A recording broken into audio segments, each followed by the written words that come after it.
যে আমাদের বসুন্ধরার সাথে আমাদের দেখলাম যে হাসনাত আব্দুল্লাহ সাহেবদের গোপন প্রেমের চিঠি বেরোচ্ছে। আপনারা মুখে মধু নিয়ে ঘুরেন, নীতি কথা শোনান আর নিজেরা অনৈতিক কাজ করেন। আপনারা এখনো পর্যন্ত এটার কোনো কিছু সুরাহা করেন নাই। আসলেই কি আপনারা তাদের সাথে কোনো অবৈধ চুক্তি করছেন কিনা? প্রধান সাহেবরা বসুন্ধরা গ্রুপের এরা কিন্তু সবচেয়ে বড় হাসিনা ফ্যাসিস্ট হওয়ার পিছনে সবচেয়ে বড় উদ্যোক্তা ছিল তারা। তাদের সাথে যে হাসনাত আব্দুল্লাহ যে গোপন প্রেমের চিঠি যে বেরোচ্ছে, তো এই চিঠিগুলা আমাদেরকে ভাবায় যে হাসনাত আব্দুল্লাহরা কিছু হইলেই ক্লাস নেওয়া শুরু করে, অঙ্ক কষা শুরু করে।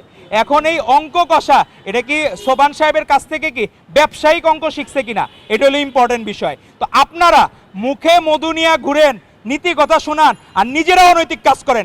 আপনারা এখনো পর্যন্ত এটার কোনো কিছু সুরাহা করেন নাই। আসলেই কি আপনারা তাদের সাথে কোনো অবৈধ চুক্তি করছেন কিনা, যে আপনাদেরকে ব্যাকআপ দিবে, আপনারা তাদের সকল পাপ সকল দোষ মাফ করে দিবেন বা মৌকুফ করে দিবেন।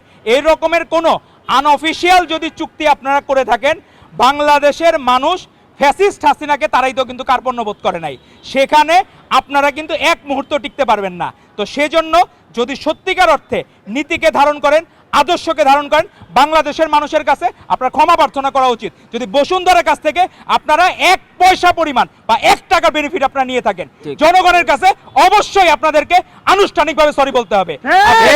ইসলামী 71-এর কারণে এখনো পর্যন্ত ক্লিয়ার করে নাই বাংলাদেশের মানুষকে, তারা আজও ঘৃণিত।